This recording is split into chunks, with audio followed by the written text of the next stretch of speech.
Ibabandera na ang mga nagbabaga at mga maiinit na balita. Bandera Reports! Bandera Reports! Afternoon edition. Police reports. Hospital reports. Market reports. Weather update. City Hall and Capitol reports. Local, regional, national, and international news. Bandera Reports Afternoon edition. And now, here's your anchorman.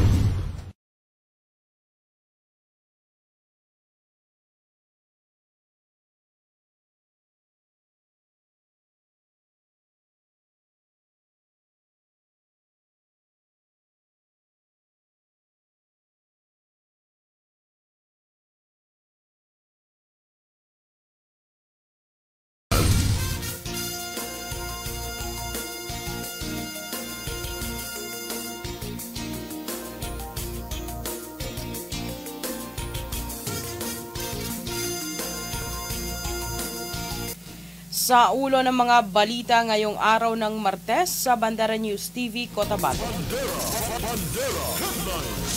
Staggered big time oil price increase o pagtaas ng presyo ng langis. Ipatutupad ng mga kumpanya ng langis sa susunod na mga araw. 2 kilo ng shabu na sabat ng PIDEA BARM at ng Lanao del Sur Police Provincial Office sa Marawi City. High-valued target, arestado. Abot sa 55 milyong piso na halaga ng shabu na kumpiska ng PIDEA BARM sa loob ng 6 na buwan na operasyon. Malaking operasyon, tinututukan ngayon ng ahensya. Police presence at 5-minute response time policy. Mahigpit na tututukan ng bagong Regional Director Pro-Bar sa BARM areas. Pagpapalakas ng police presence at 5-minute response time policy ng PNP ipatutupad sa lungsod ng Cotabato sa pangunguna ni City PNP Director Police Colonel Jeben Bongkayaw. BTA Member of the Parliament Zulfikar Ali Mayam suportado ang first BARM parliamentary elections sa October 2025. Bandera Reports Afternoon edition. Magandang gabi mga kabandera, araw po tayo ngayon ng Martes, June 24, 2025. Mula dito sa 105.3 DX JNFM at sabayan rin napapanood live sa Channel 433 ng Maguindanao Sky Cable. Sabayan rin po tayo napapanood live sa aming official Facebook page, ang Bandera News TV Cotabato. Ako po ang inyong tagapagbalita, Raiza Kamid. At ito ang Bandera News TV Cotabato. Bandera Reports Afternoon edition. Una sa ating mga balita, pautay-utay na ipatutupad ng mga kumpanya ng langis ang big time oil price increase o pagtaas ng presyo ng produktong petrolyo simula ngayong araw ng Martes, June 24. Mayroon ding aasahan na oil price hike sa June 26. Sa latest advisory ng Sea Oil at Clean Fuel, ang diesel ay tumaas ng 2.60 pesos kada litro. Gasolina naman ay tumaas ng 1.75 pesos kada litro, habang ang kerosene naman ay tumaas din ng 2.40 pesos kada litro. Bandera Reports Afternoon edition.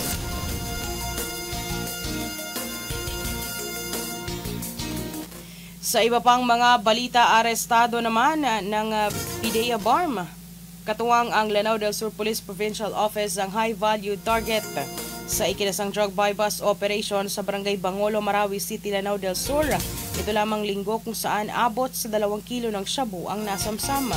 Sa report mula sa PIDEA BARM, kinilala ang high-value target na si Almar Haji Ali alias Orak, 21 anyos, residente ng Mulundo, Lanao del Sur. Nakuha sa kanyang posisyon ang 2 pakete ng shabu na naglalaman ng iligal na droga na may bigat na 2 kilo at nagkakahalaga ng 2 milyong piso. Bukod sa shabu, nakuha rin sa kanya isang motorsiklo na Yamaha NMAX at kasama rin nabawi ang ginamit na buy-bust money. Mahaharap ito ngayon sa kasong paglabag sa Republic Act 9165 o ang Comprehensive Dangerous Drugs Act of 2000. Bandera Reports Afternoon Edition. Balitang may kaugnayan pa rin sa iligal na droga na katutok ngayon ang Philippine Drug Enforcement Agency o PDEA-BARM sa mga malalakihan na anti-illegal drug operation, kung saan pinakahuling na aresto ang high-value target na si alias Orac na nakuhanan ng 13.6 million pesos na halaga ng droga sa Marawi City. Sinabi ni PDEA-BARM Regional Director Gil Cesario Castro sa panayam ng Bandera News TV Cotabato na inaalam pa nila kung may kaugnayan ba ang nasabat na droga sa Marawi City at ang tone-toneladang shabu na nasabat sa Zambales. Nakasentro ang PDEA-BARM sa mga bulto-bultong shabu upang mapigilan at maiwasan na maibenta ito ng tingi-tingi sa merkado dahil sigurado na maraming buhay ang masisira. Samantala, umabot naman sa 55 million pesos na halaga ng shabu o may katumbas na 8 kilo ng iligal na droga ang nakumpiska ng PDEA-BARM sa loob ng 6 na buwang operasyon mula January hanggang June nitong taon. Sa naturang operasyon, 64 na high-value target na ang mga naaresto na nag-uugnay rin sa iba pang kaso tulad ng murder, gun for hire at most wanted persons. Ayon kay Regional Director Castro, base sa kanilang mga naaresto, malaki ang koneksyon ng droga sa krimen na kinasasangkutan ng kanilang mga nahuli dahil karamihan sa kanila ay mayroong mga pending na kaso.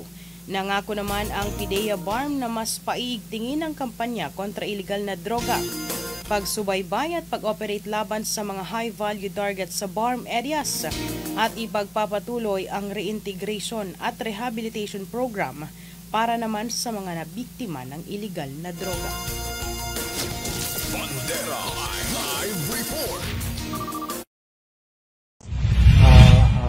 Napapalakas pa nga natin yung ating intelihensya pagdating naman dun sa anti-drug operation natin. So, ito ay naaayon lahat doon sa mga programa, doon sa mga taktika, at doon sa mga calibrated response ng Philippine Drug Enforcement Agency para tugunan yung supply, tugunan yung demand, at tugunan yung rehabilitation and reintegration na alinsunod doon sa advokasya ng PDEA.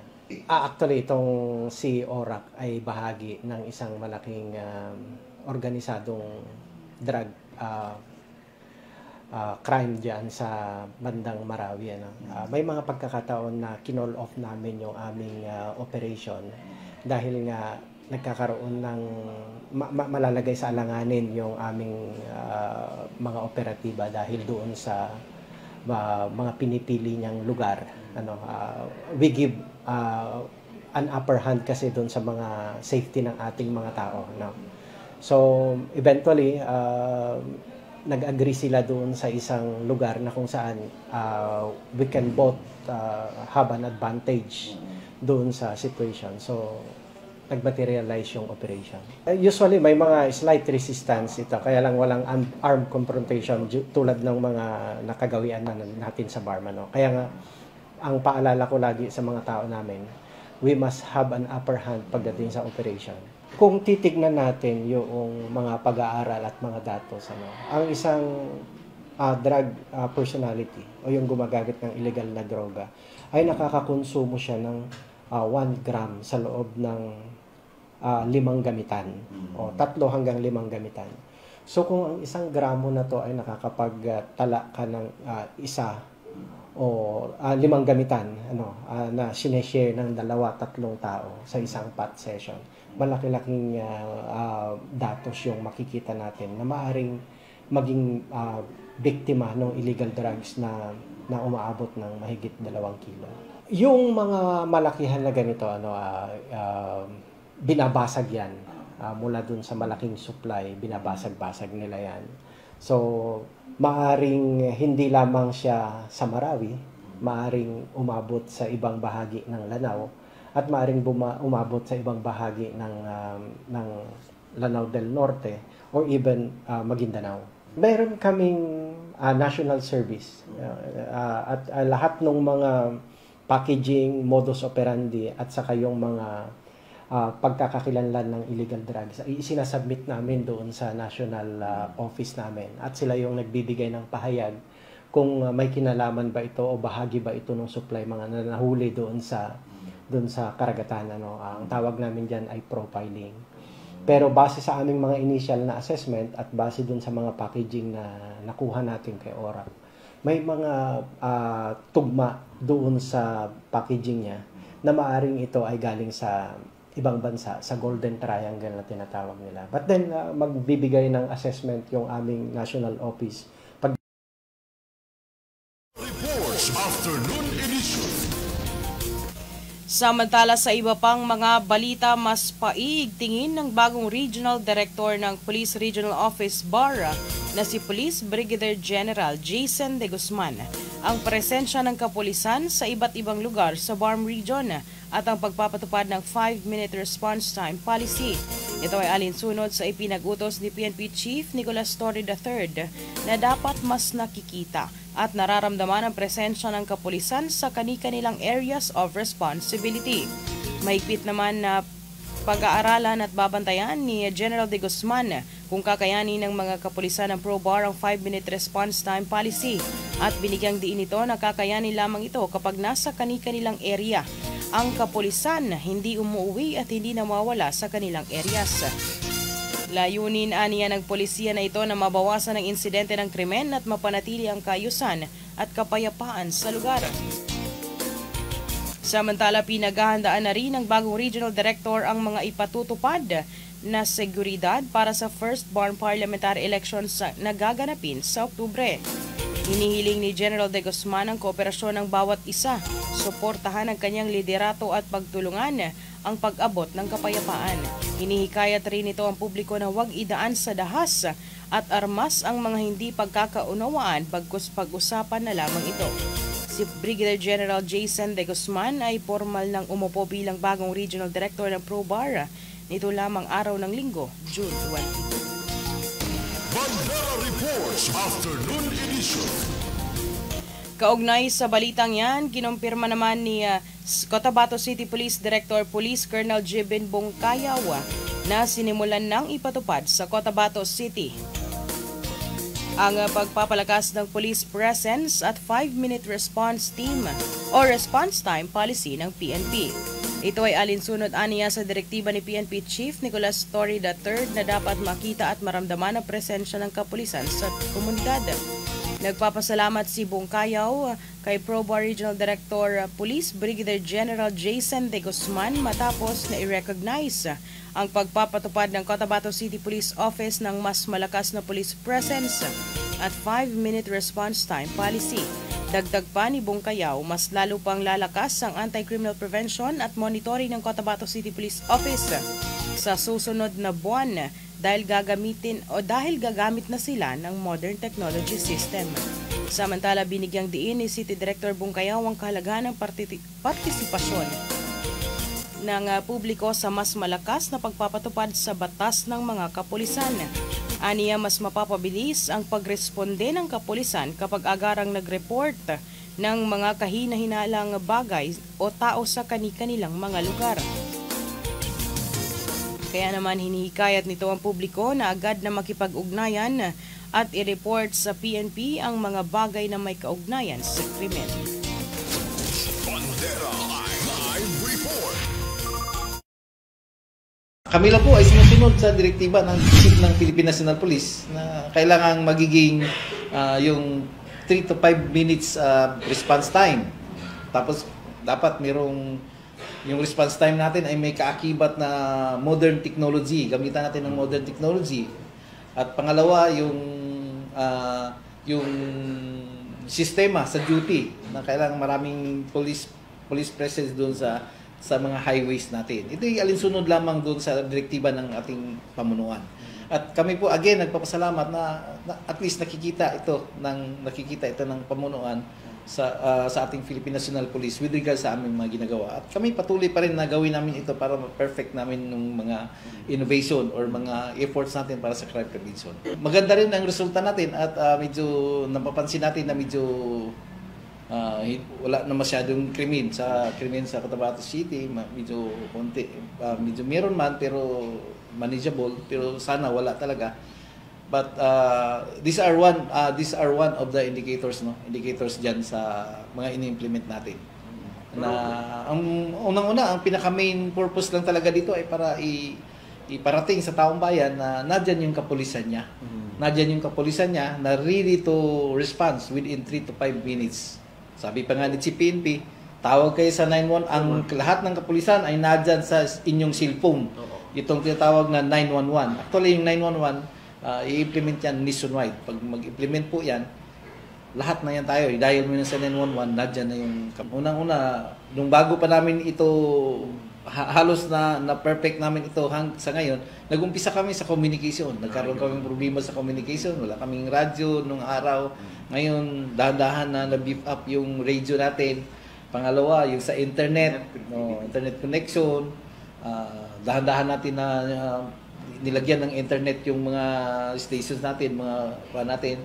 Pangalawa, yung tao, yung personnel, which is the perennial problem na kulang talaga yung tao sa lahat ng kapulisan sa buong Pilipinas. Sa police to population ratio natin nga, 1:800 tayo ngayon. Sa actual na, yung sa PSA census. Pero sa totoong kuan yan is 1:225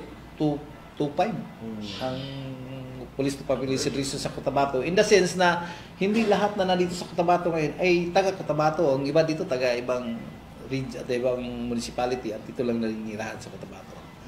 Although dinahan-dahan natin yan at hopefully magpasalamat din ako sa support na malaking support sa local sa LGU natin sa pangunguna ng ating butihing Mayor Bruce Matabalab dahil sa support niya dito sa peace and order activity ng City PNP. At ito'y suklian namin ng Afternoon Edition. Samantala sa iba pang mga balita, nagpahayag naman ng kanyang suporta si MP Zulfiqar Ali Sol Bayam sa pagsasagawa ng kauna-unahang BARM parliamentary election sa darating na Oktubre 13, 2025. Ayon kay MP Bayam, napapanahon nang ituloy ang halalan sa BARM dahil aniya maraming beses na rin itong naipagpaliban. Maging aniya si BARM Chief Minister Abdul Rauf Makakuwa ay nagsusulong na matuloy ang first BARM parliamentary election sa October. Samantala, malaki naman ang tiwala ni MP Bayam sa kakayahan at magagampanan ng maayos ng mga elected officials ang kanilang tungkulin. Nauna nang nagpahayag ng kanyang pagbati si MP Bayam sa bagong halal na governor ng Maguindanao del Sur at Maguindanao del Norte. Aniya ngayong nagkakasundo at nagkakaisa na ang mga leader ng provincial level, mas uusad na ang pag-unlad at mas mapapanatili na ang peace and order, katuwang ang Bangsamarang government. Bandera Live Report. Pero gumawa ako ng privilege speech sa plenary, pagbati sa ating bagong halal na gobernador ng Maguindanao del Sur, si Bapa Kagi Alimid Timbang, at sa Maguindanao del Norte kay Bapa Natutukaw Mastura, na nanaig ang pasya ng ating mga kababayan, kung ano yung tunay na hangad nila, ayun ang nanaig. At maraming salamat din sa suporta ng ating mga kababayan ng halalan sa UBJP, United Bangsamoro Justice Party. Although hindi naman ako miyembro ng UBJP, pero doon tayo sa kung ano yung majority. Kung ano yung nakararami, doon tayo. Diba? Sabi nga, diba? The voice of the people is the voice of God. So, consistent lang doon. And ang aking pagbati sa fresh mandate ng ibang mga re-elected na sana mas patuloy pa nilang pag-igihan, pagbutihan ang pagsiservisyo sa ating mga kababayan. Dahil, alam mo naman, Jasper, lalong-lalo na dito sa atin sa Mindanao, maraming mga pagkakataon noon na kaya hindi umuusad ang pag-unlad ng ating bayan. Unang-una dahil sa peace and order situation, peace and order problem. Ngayon na katuwang na ng pamahalaan, ang MILF, ang MNLF, nasa mainstream government na rin sila, So I think wala nang magiging malaking balakid pa para hindi tuluyang umunlad. Lalong-lalo pa, bagong halal yung gobernador ng Maguindanao del Sur, si Iba Pakagialimi Timbang, at sa Maguindanao del Norte, si Iba Natutuko Mastura. So knowing these two leaders na wala namang hangad kundi yung ikabubuti ng mga nasasakupan nila at nung buong bayan ng dalawang probinsya. Isa sa mga talumpati ni Abdurrauf, ng ating Chief Minister, Abdurrauf Makakua, is no one should be left behind. No?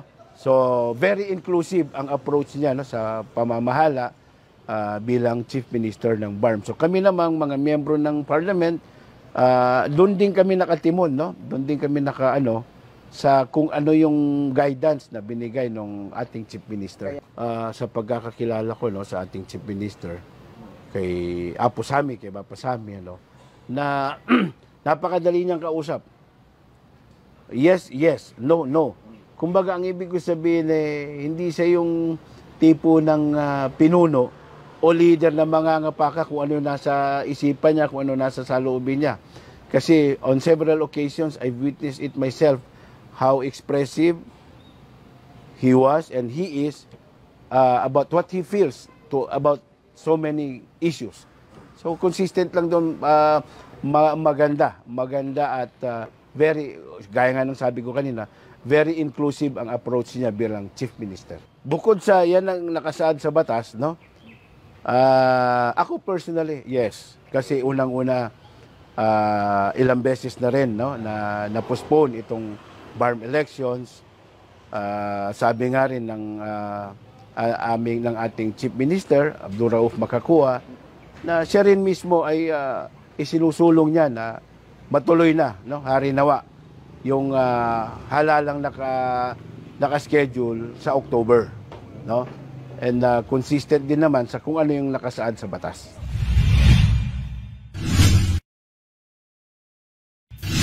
Bandera Reports Afternoon Edition.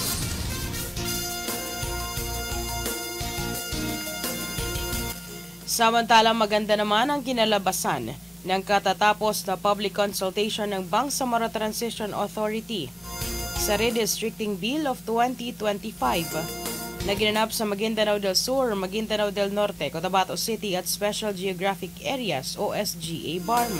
Ito ang sinabi ni MP Zulfiqar Ali Bayam, Member on Committee on Local Government, sa panayam ng Bandera News TV Cotabato, kung saan nabigyan ng pagkakataon ang mga resource persons at stakeholders na mailahad ang kanilang suhestyon, rekomendasyon at pananaw hinggil sa redistricting bill. Overwhelming aniyang ipinakitang suporta ng local government officials sa panukala na madagdagan ng isang district seat ang SGA, Cotabato City, Maguindanao del Sur at Maguindanao del Norte, habang nakatakda naman na magsagawa ng public consultation sa Lanao del Sur, Tawi-Tawi at Basilan sa mga susunod na mga araw. Ilan sa mga kabutihang maidudulot ng dagdag na district seat ay ang job opportunities o dagdag na trabaho, dagdag na projects at resources sa lugar. Ayon kay MP Bayang, tinitiyak rin ng Committee on Local Government na mapakinggan ang lahat ng mga suhestyon, rekomendasyon at posisyon ng lahat ng opisyales at stakeholders hinggil sa naturang panukala. Naniniwala si MP Zulfiqar Ali Bayam na maipapasa ng Bangsamoro Transition Authority ang redistricting bill sa itinakdang petsa bago ang October 2025 parliamentary elections. Bandera Reports Afternoon Edition. Samantala sa iba pang mga balita, mas pinalalakas ngayon ni BTA BARM Member of the Parliament Mike Mid Timbang ang isa sa mga prioridad na advokasya nito, ang religious program sa pamamagitan ng pagtulong sa mga umahat o ang mga ina na nag-aaral ng Arabic sa iba't ibang bayan sa lalawigan ng Maguindanao del Sur. Ito lamang linggo, tumanggap ng bigas mula kay MP Mike Mid Timbang ang 500 umahat na nag-aaral ng Arabic. Layunin ng programa at advokasya na ito ay ang mapalakas ang pananampalataya sa Panginoong Allah, kung saan ang mga ina ang nag-aaral ng Arabic nang sa ganon ay pag-uwi nito sa kanilang tahanan ay maituro ng mga ito sa kanilang mga anak ang tamang asal at ang tamang pamumuhay ng isang mananampalatayang Islam. Sinabi ni MP Mike Mid Timbang, na mahigit 3 taon na nitong isinasagawa ang ganitong advokasya na pagtulong hindi lamang sa mga umahat kundi maging sa mga biktima ng kalamidad at medical mission. Naisa katuparan ang rice distribution sa mga umahat sa tulong ni BARM Chief Minister Abdul Rauf Makatwa, Minister Attorney Shah Elijah Dumamang Alba ng MILG at kay Maguindanao del Sur elect Governor Dato Ali Mitimbang. Bandera Reports Afternoon Edition. Samantala, magandang balita naman ang hatid ni BTA Bar Member of the Parliament Mike Mitimbang sa mga residente sa Maguindanao del Sur dahil malapit nang magkaroon ng hospital sa bayan ng Talayan, Maguindanao del Sur. Ito ang inihayag ni MP Mike Mitimbang sa harap ng mahigit 500 umahat o ina na nag-aaral ng Arabic sa iba't ibang bayan sa lalawigan. Ang Parliament Bill No. 156 o ang pagpapatayo ng Talayan District Hospital ay kasalukuyan ng nasa second reading o ikalawang pagbasa na sa BTA Parliament na sponsored ni na MP Mike Mitimbang at MP Tawakal Mitimbang. Ang proposed Talayan District Hospital ay mayroong 50 to 100 bed capacity at libre ang pagpapagamot sa pasilidad. Sinabi ni MP Mike Mitimbang na malaking tulong sa mga residente ang ospital sa bayan ng Talayan dahil hindi na kailangan pa na tumungo sa ibang lugar ang mga residente na nangangailangan ng agarang atensyong medikal. Ang proposed Talayan District Hospital ay bukas para sa lahat kahit hindi residente sa Talayan Empire. Bandera Reports Afternoon Edition. Samantala sa iba pang mga balita, 20 individual o maliliit na negosyante at isang kooperatiba sa Bangsamoro Autonomous Region in Muslim Mindanao ang unang batch ng mga benepisyaryo na tumanggap ng tulong pinansyal sa ilalim ng Magnegosyo Taday program ng Office of the Vice President Sara Duterte. Ang individual business entrepreneur ay tumanggap ng 15,000 pesos o 15,000 piso tulong pinansyal habang 150,000 piso naman o 150,000 pesos na tulong pinansyal ang inilaan para sa mga kooperatiba. Ngayon lamang araw ng Martes, June 24, personal na inabot sa mga benepisyaryo ang tseke na laan para sa puhunan ng kani-kanilang mga negosyo. Kabilang sa tumanggap ng tulong pinansyal ang Esteros Balabac Weavers and Handicrafts Association sa halaga ng 150 pesos. Buong BARM Region ay mayroong 200 individuals at 10 kooperatiba. Ang kabuang bilang ng benepisyaryo ng Magnegosyo Taday Program of the Office of the Vice President. Layunin ng programa ni Vice President Sara Duterte na Magnegosyo Taday na mabigyan ng tulong ang mga maliliit na negosyante para sa kanilang pang-araw-araw ng pangangailangan sa kanilang hanap buhay. Bandera Live Report. Ang pinaka-need namin sa kooperatiba namin ay makabili po kami ng aming mga materials tulad ng molder, balabak, brass, yung mga kagamitan namin, yung emulsion, galana, may drying bath, at saka yung may zipper, slider, at saka ano pa ba yun? Iyon ang mga kailangan namin. At marami pang ibang kailangan po namin sa aming association, sa aming negosyo po. Sa palagay ko, as a starting capital po, pwede na po yun. At saka palalaguin po namin yung 150 po na bigay ng opisina. At maraming salamat po kay Ma'am Inday Sara na Vice President po natin. Sa itong association po namin ay para sa kababaihan. Dahil po ang mga kababayan ay mga nanay po ay palaging nasa bahay. Makatulong po sila sa ang aming pamilya, sa komunidad po, at saka umunlad po ang negosyo po namin. Yung mga nanay po ay while nasa bahay po, pwede po sila gumawa ng bag. Kasi yung pagwiwib po namin, pwede po sa bahay-bahay lang po. Kapag mabinta po yung bag na ginagawa po namin ay makatulong po sa aming pamilya at saka matulong po sa kanilang sa husband po ba. Matulungan po.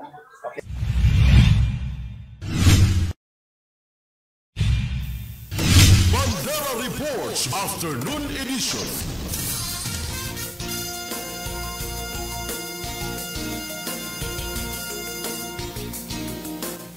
At yan ang kabuuan ng mga balita mula dito sa Bandera News TV Cotabato sa ngalan ng aming Presidente Estrelita Juliano, Station Manager Jasper Acosta, Field Reporters, Cameraman at Technical Team.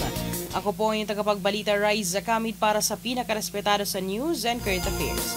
Bandera News Philippines, basta balita.